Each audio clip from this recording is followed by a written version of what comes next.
Peace and love, black family. This is the Prince of Pan-Africanism, Dr. Umar Johnson, coming to you live and direct from the Twin Cities of Minneapolis, Minnesota. Yes, indeed, family, I'm back in the Twin Cities, Minneapolis, Minnesota, after being away for almost 2 years.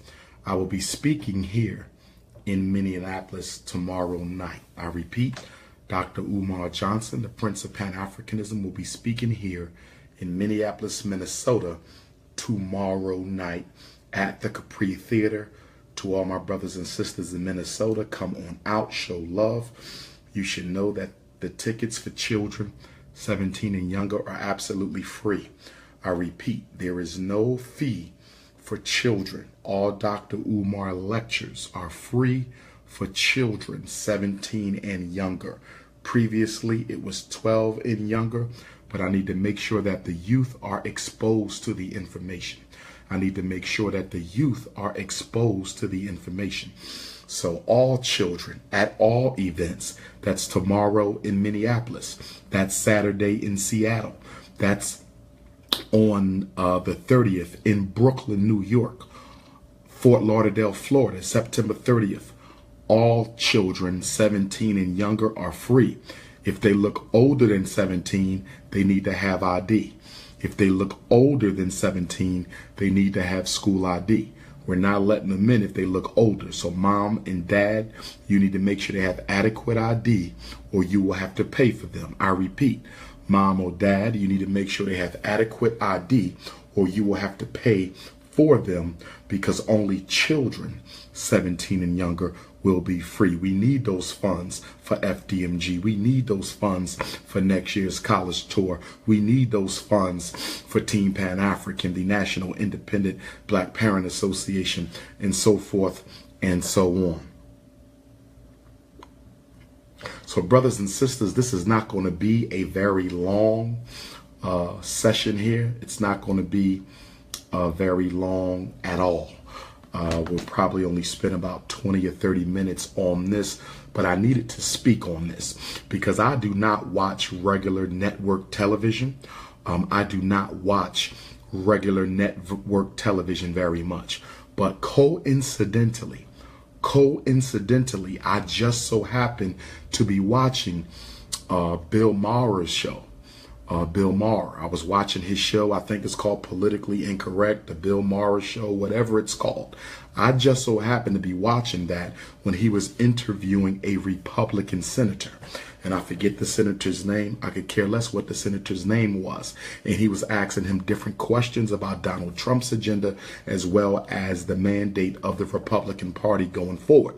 I was watching it live. And out of nowhere, unrelated whatsoever to the conversation, they were not talking about race. They were not talking about black people. They were not talking about African American politics. But out of nowhere, this Irishman, and I'm calling him Irishman because the last name Maher is an Irish surname. Maher is an Irish surname. So I'm assuming he's at least partly Irish. He could be Jewish as well. I'm not certain. But be that as it may, he's a white man. A white man who benefits from white privilege in a system that has been built, designed, and managed to marginalize and oppress African people. But out of nowhere, absolutely out of nowhere, he says, I'm a house nigger. Out of nowhere, totally unrelated to the conversation. I'm a house nigger. Now, if I was to take Sigmund Freud, who they consider to be the father of white psychology, Sigmund Freud wrote a book on jokes. Sigmund Freud wrote a book on jokes. And part of Sigmund Freud's premise in his book on jokes is any random concession, any random joke, any random comment is necessarily a particular clue into the inner psyche of the person making the comment.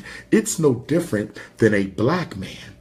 It's no different than a black man making a joke that he's homosexual to his black woman. No black woman is going to laugh at their man making a joke that he's gay. If a brother makes a joke that he's gay, then that's giving his queen insight at least into the reality that he has thought long and hard on the issue. The question being, why is this particular subject matter on your mind? The premise being, why is this particular subject matter on your mind? So if a brother comes out of the blue with a gay joke, it's not even a topic of conversation. Y'all talking about something totally unrelated, and he comes out of the blue with a gay joke. That's in essence what Bill Maher did on his show in speaking with the Republican congressman. He came out of the blue. They were not discussing race. He came out of the blue and said, I'm a house nigger. So being a doctor of clinical psychology, which I am, having studied the human mind for a generation, having evaluated a generation of African people, being a certified school psychologist, okay, what that signals to me is that Bill Maher has always had this urge to come out and call African people the N-word and not have to apologize for it. For that to come out, unrelated to the conversation that they were having, okay? And I know they were talking about agriculture and they were talking about global warming, but in my opinion, it was still largely unrelated to the conversation. They were not talking about slavery and they were not talking about racial politics. So the fact that Bill Maher made a random, okay, unpremeditated insult to African people everywhere while talking to another privileged white male engaging in a topic and conversation that had nothing to do with us.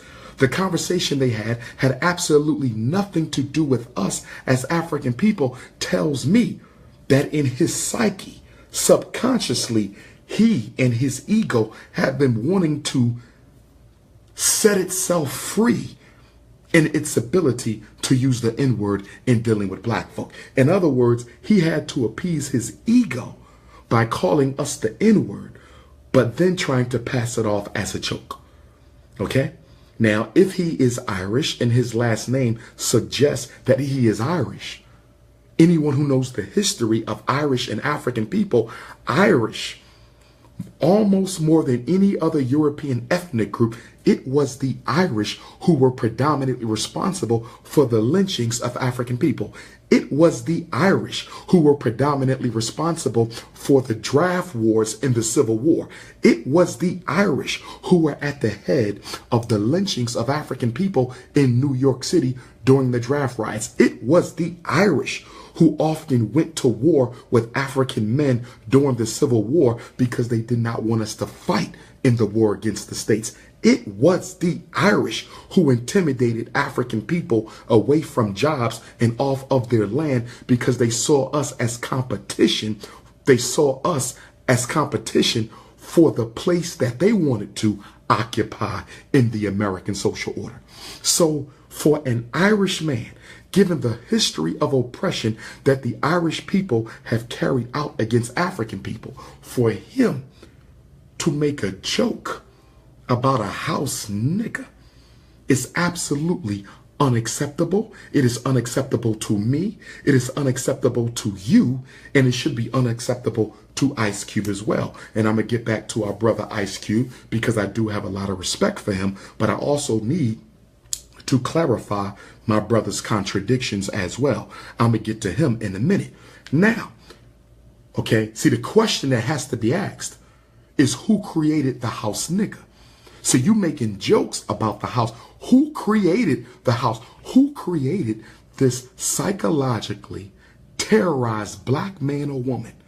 Who created this docile, weak and meek, apologetic African who felt the only way they could survive was to imitate, copy, and parrot the slave master, who felt the only way they could protect their children was to do exactly as the master did, to the point that you were a better white man than your slave master was. See, we have to talk about the tragedy of the house Negro. There needs to be a conversation about the tragedy of the house Negro. Because many of us in America, Black America, we still struggle we still struggle with the house Negro complex. And if Bill Maher wanted to show some degree of respect to African people, he would have just said house Negro. He could have simply said, I'm a house Negro. But he didn't say, I'm a house Negro. He said, I'm a house nigger. He didn't say, I'm a house Negro. He said, I'm a house nigger. And not to mention that when slavery ended, the American social order used the Irish man.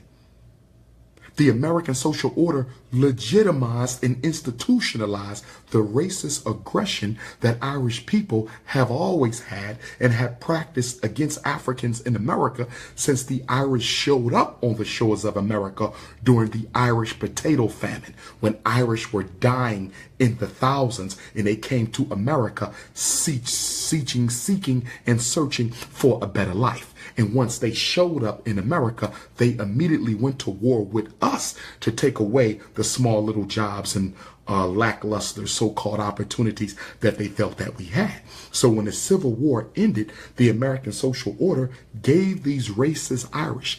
They legitimized the racism of Irish against African people by giving them a monopoly on the police department. I'm going to say it again. The American government legitimized and institutionalized the racism of African people.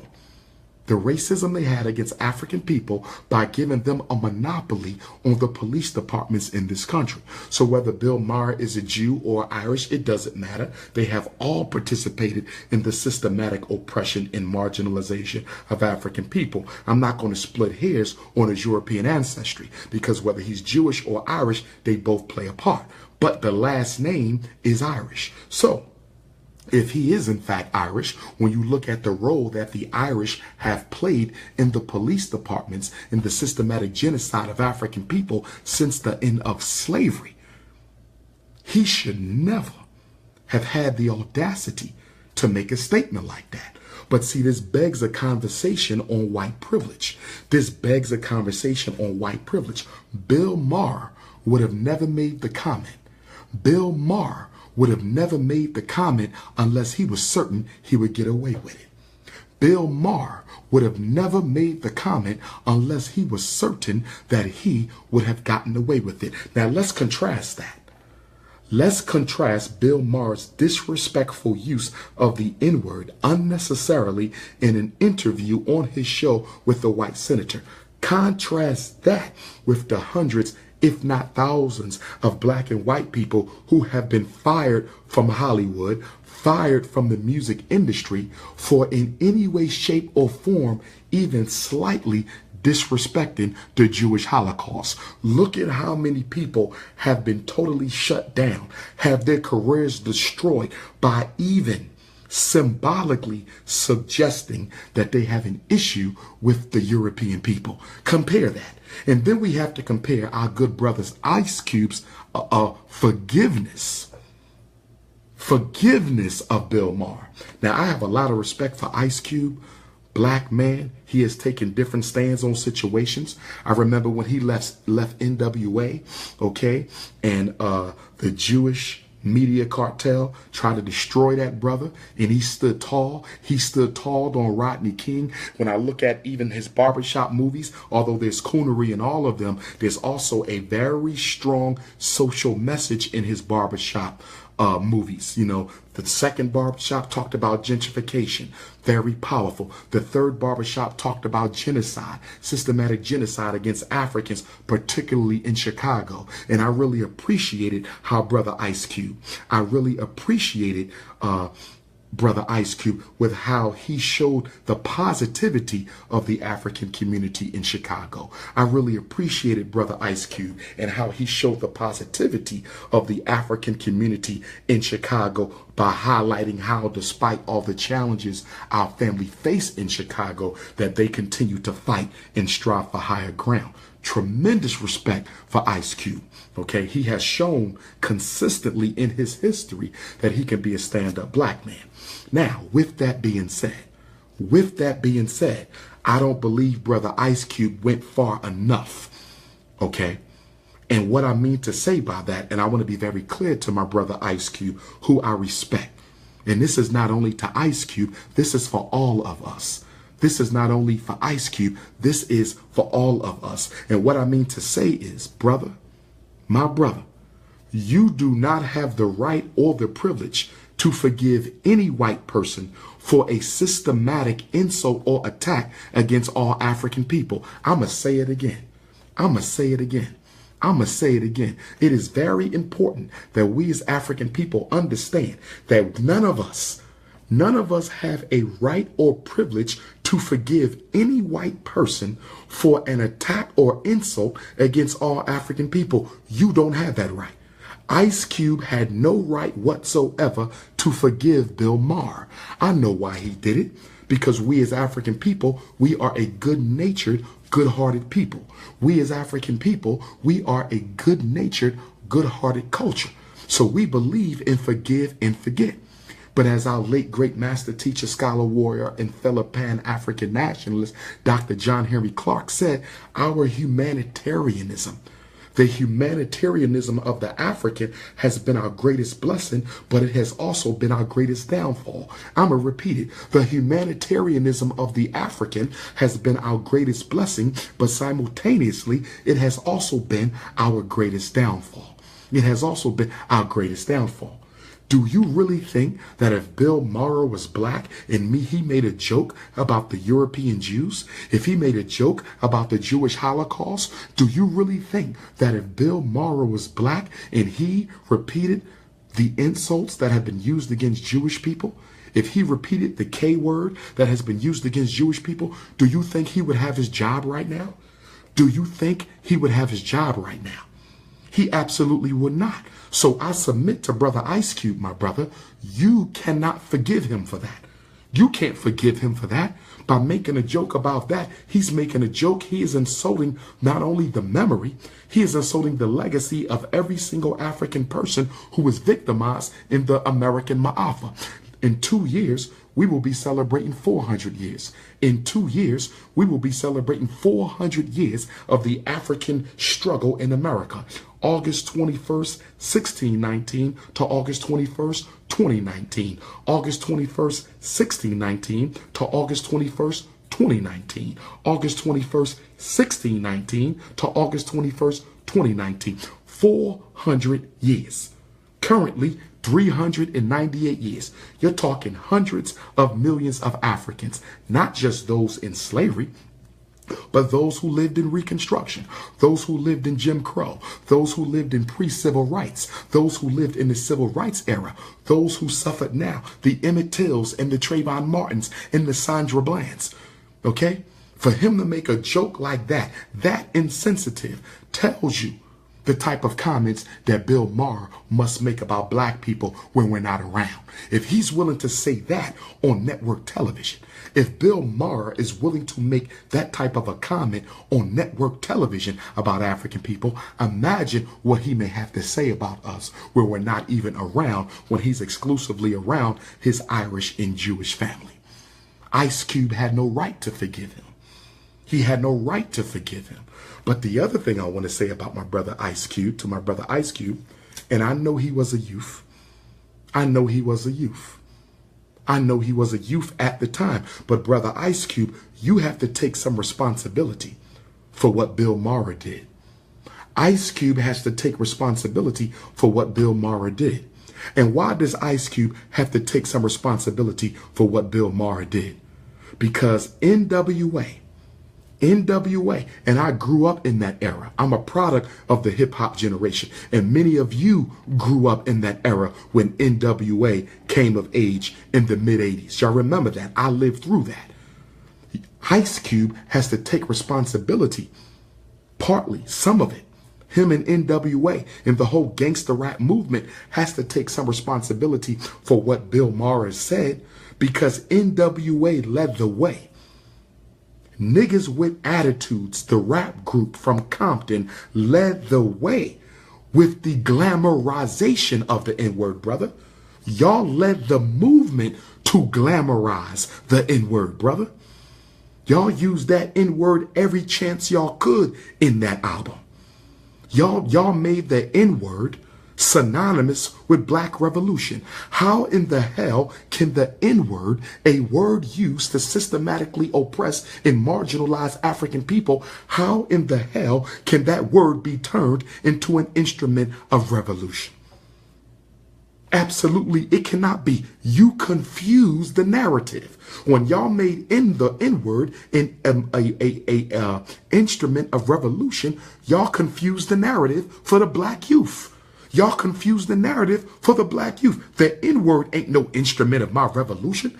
The N-word has only been an instrument, of global white supremacy against African people. The N-word has only been an instrument of oppression against African people by white supremacy. So NWA is responsible for confusing a narrative for young black males that we haven't recovered from yet. Straight Outta Compton to date has sold 3 million albums. Straight Outta Compton to date has sold 3 million albums. Straight Outta Compton to date has sold 3 million albums, my brother. 3 million albums. So let me ask you a question, brother Ice Cube. And I'm not disrespectful. I'm a supporter and a fan of you, brother. I'm a supporter and a fan of you, okay?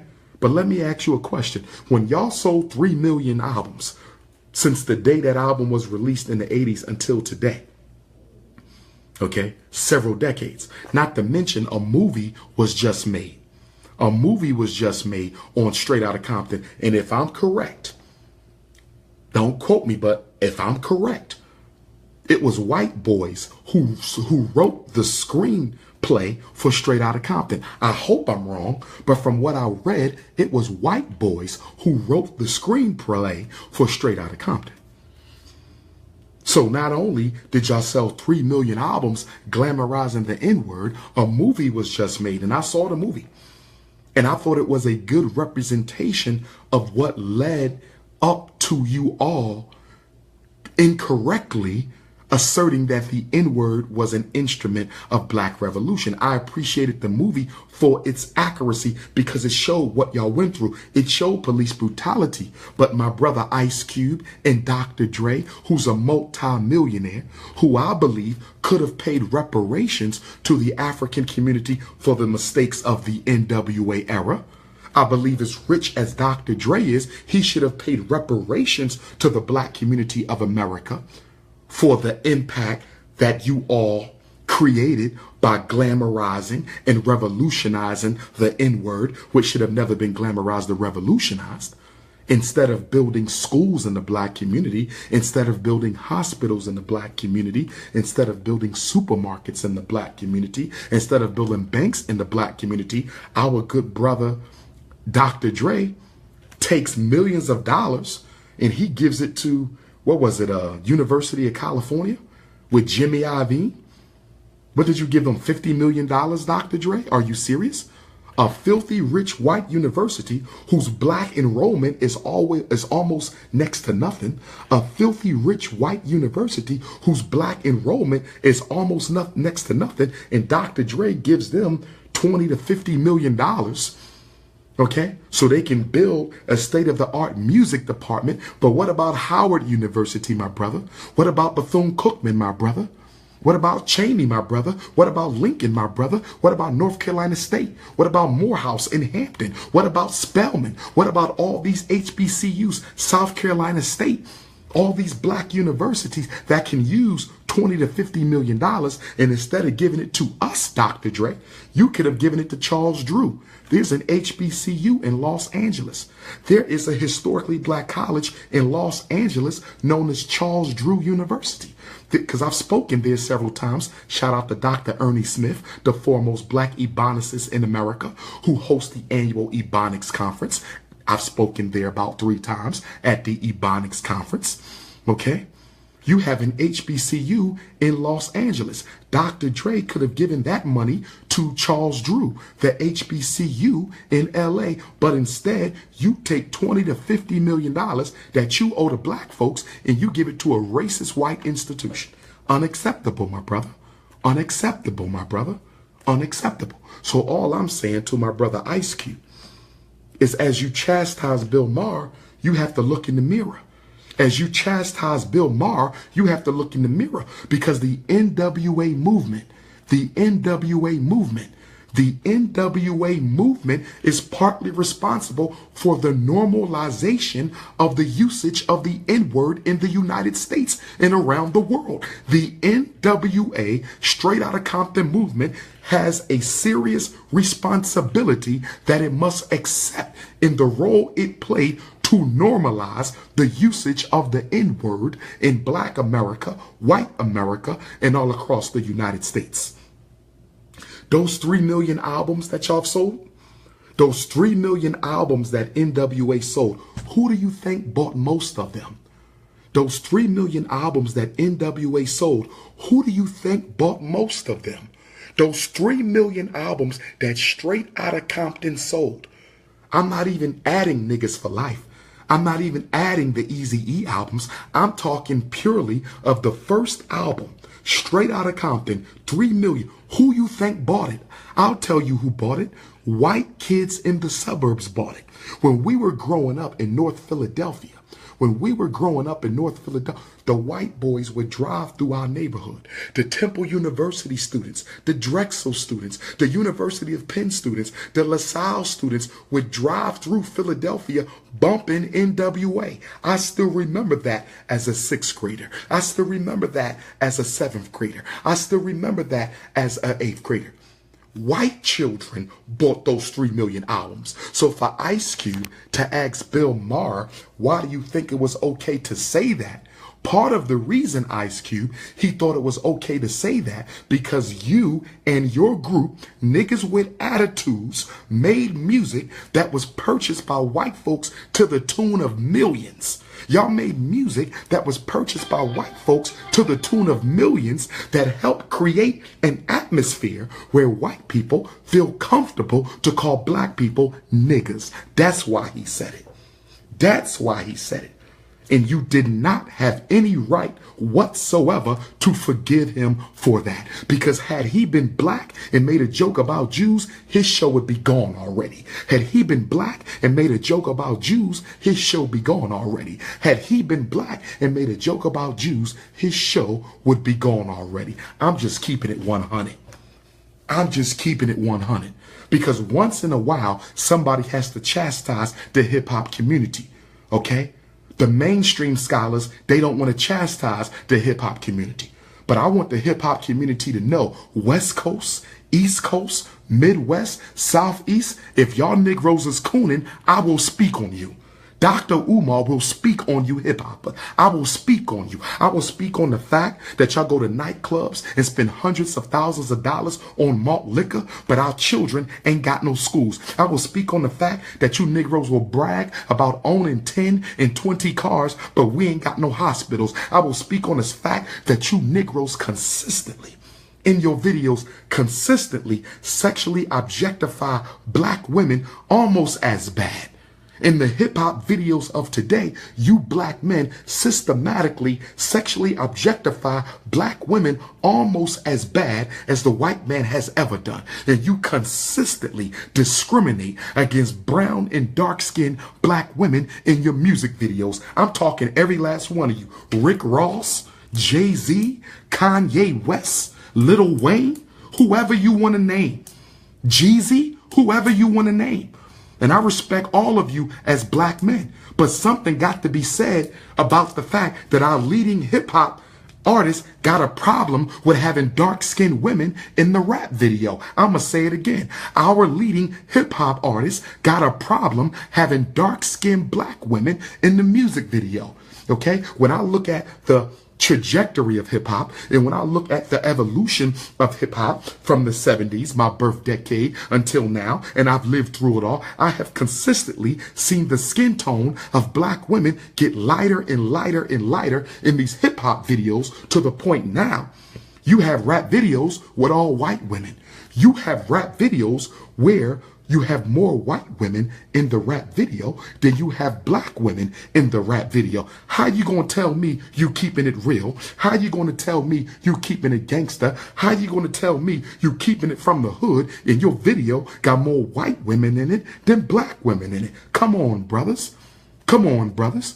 Are you not aware that hip hop itself grew out of the revolutionary energy? Do you think it's a coincidence that as soon as the American government begins its assault on the Black Panther Party of yesterday, hip hop begins to evolve? Hip hop was a continuation of the grassroots revolution of the young black male. Hip hop was a continuation of the evolution of revolution that was controlled, managed, and directed by the unapologetically African alpha male in the black community.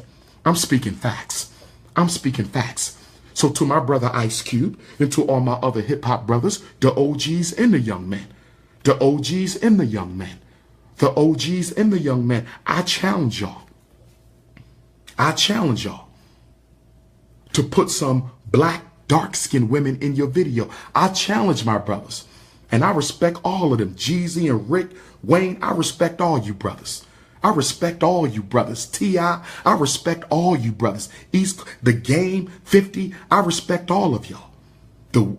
But something has to be said about the fact that we are discriminating against dark-skinned black women, and especially natural-headed black women. When the last time you seen a dark-skinned, natural-headed black woman in one of our brothers' hip-hop videos? When is the last time you seen a dark-skinned, nappy-headed black woman in one of these hip-hop videos?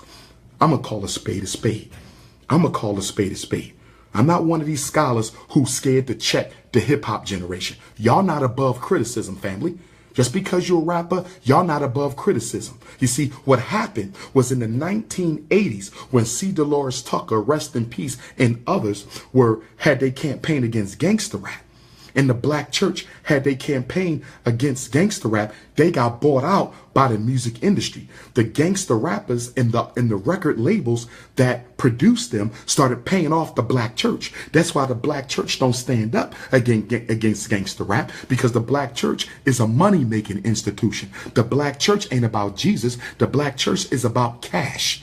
The black church ain't about Jesus. The black church is about cash. So when the rappers start paying off the church, and when the music labels stop paying off the church to cut down on the negative publicity, the black church dropped out of the fight against gangster rap. They dropped out of the fight, just like they dropped out of the fight against miseducation. The black church dropped out of the fight against economic castration. The black church dropped out of the fight against police genocide. The black church then damn near dropped out of every fight that is relevant to black America today because they've been paid to shut up. So the hip-hop community doesn't get chastised or criticized, okay, or critiqued by the church. They don't get chastised or criticized or critiqued by the conscious rappers, because they afraid that they're going to lose their opportunities if they critique gangster rap. Y'all don't get critiqued by national black leadership because they want to stay cool. So I'm telling you right now, right here, I'm a part of the hip hop community, and I will critique your ass if you cooning. Dr. Umar Johnson will critique the gangster rappers for cooning.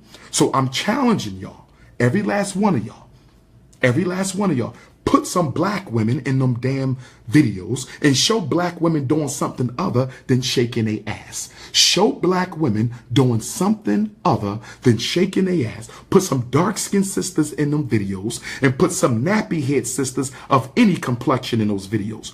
Okay?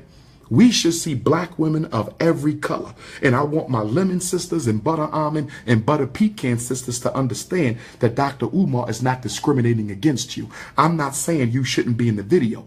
I'm saying a rap video, any video of African people, because the R&B brothers are guilty too. The R&B brothers are guilty too. Okay? But any video, any music video of African people in any movie, should have a solid bowl of African complexions represented in that movie or video. Every video and movie about us should have a solid bowl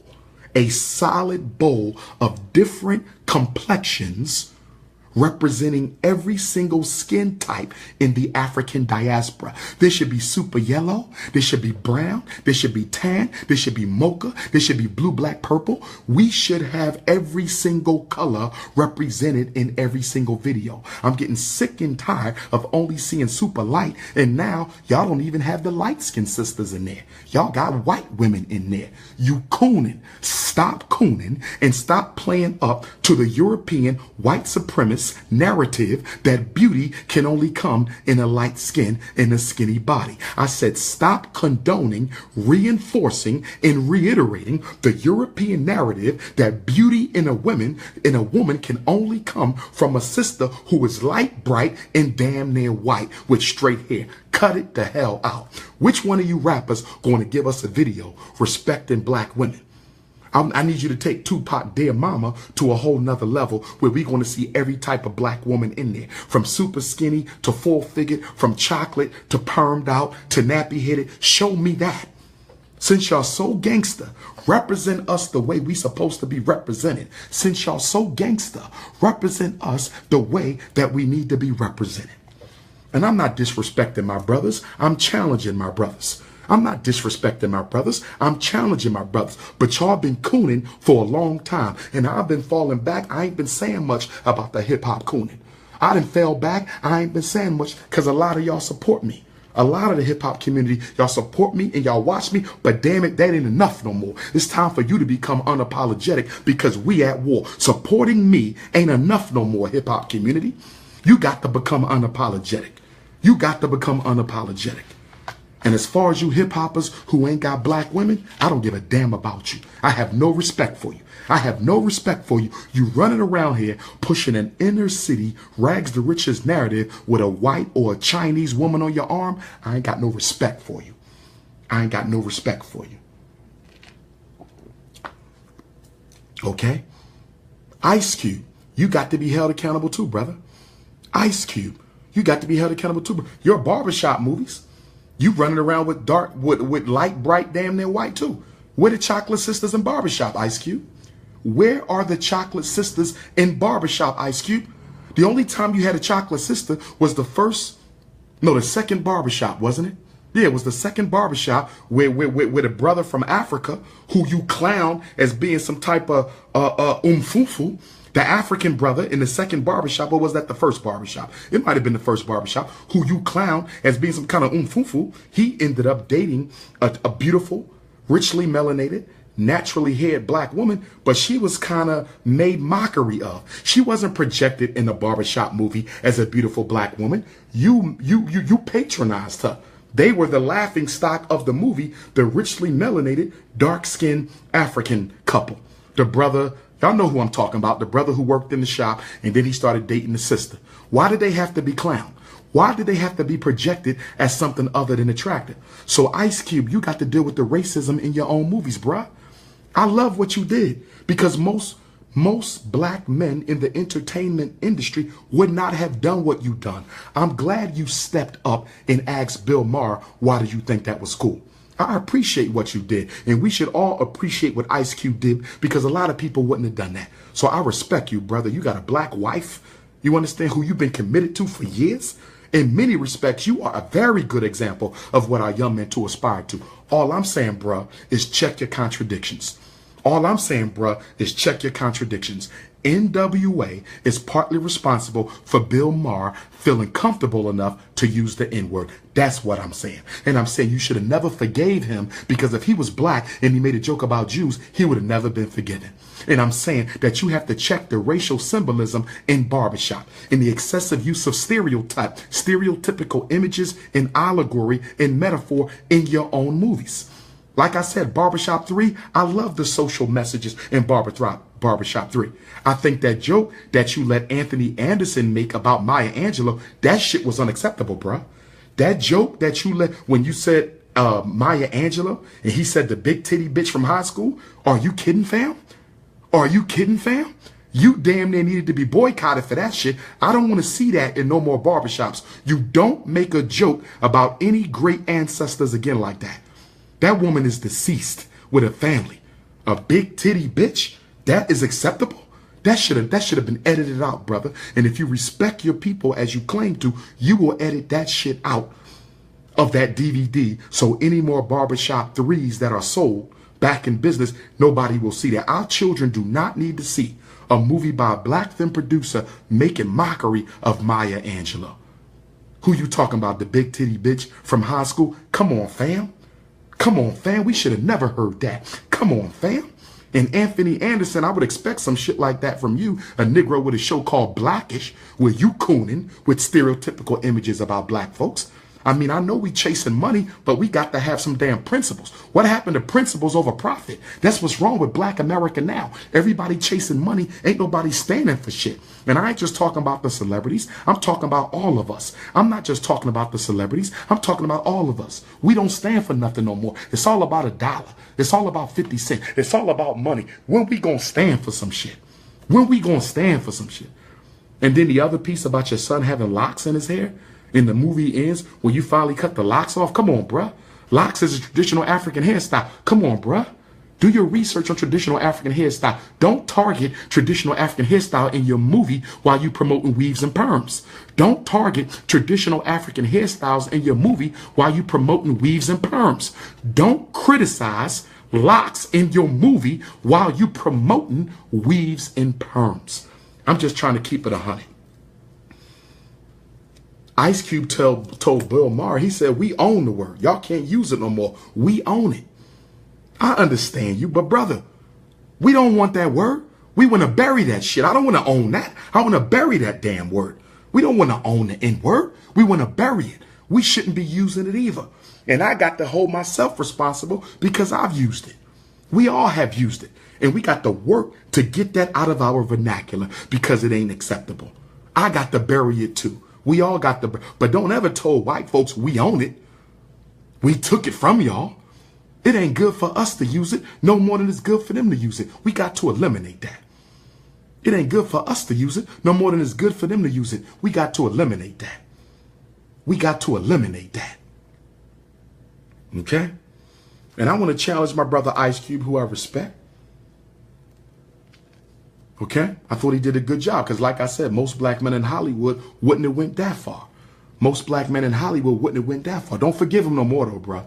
Next time you confront a European, all you have to tell them, brother, I cannot forgive what you did. It would take my people to do that. And even my people can't forgive you for what you did. It would take our ancestors to do that.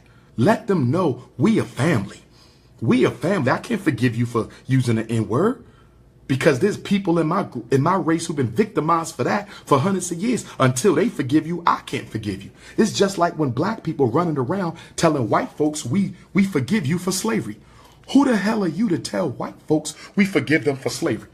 Our ancestors ain't give you no damn office. They didn't appoint you to go around forgiving white folks. Our ancestors didn't appoint you to go around forgiving white folks for slavery. You can't forgive them because you didn't suffer from it. You suffered the aftershock. You suffered a post-traumatic slavery disease, but you wasn't whipped. You wasn't chained. Who are you to say you forgive?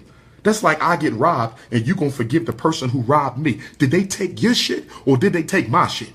Did they take your shit or did they take my shit? Who are you to forgive somebody who did something to people who ain't even here to speak for themselves? Who are you to forgive white folks for slavery when our ancestors are not even here to speak for themselves? Stop cooning.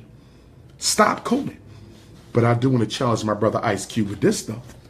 I do want to challenge my brother Ice Cube with this, though. When you going to do a docudrama, brother, you about due. The barbershops is cool and all that. But you know what, brother Ice Cube? You pretty good at film producing, bro. You a genius.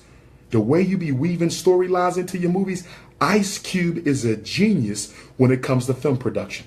He's a genius. I'm going to give props where props is due. Ice Cube is a genius when it comes to film. And because he is so good at what he does, I want to know when Ice Cube going to do a movie on the Haitian Revolution. I want to know when Ice Cube going to do a movie on the George Jackson prison revolt. I want to know when Ice Cube going to do a movie on Sandra Bland. When Ice Cube going to do a movie on Tamir Rice. When Ice Cube going to do a movie on Trayvon. When Ice Cube going to do a movie on Freddie Gray. When Ice Cube going to do a movie on Gabriel Prosser. When Ice Cube going to do a movie on Demar Vesey. Ida B. Wells, Fannie Lou Hamer, Martin Delaney, Patrice Lumumba, Kwame Nkrumah. I could be here all day. There's so many great African epics and time periods from our human experience. Take your pick, bruh. Take your pick, bruh. Keep the barbershops going because you got to meet a certain audience at a certain place. I understand, bruh. If you don't sell the movies, it won't be no more movies. I understand, bruh. But while you doing that, give me something strong. John Singleton hit us with the Rosewood. John Singleton hit us with the Rosewood. He should have hit us with more than that, but he hit us with the Rosewood. I give him that. We waiting on you, Ice Cube. We waiting on you, Ice Cube. We waiting on you, Ice Cube. When you gonna hit us up? So this was not a condemnation. I'm glad Ice Cube took a stand. I salute you. I salute you. This was not a condemnation. I'm glad Ice Cube took a stand. I salute you, my brother. I'm just saying you have to take a look at your contradictions too. I'm just saying you got to take a look at your contradictions. My rappers, Rick Ross and Jeezy and Wayne and 50 and Jay and Kanye and Game and all these brothers, the new brothers, I respect all y'all. I'm glad you earning legal money. I respect all y'all.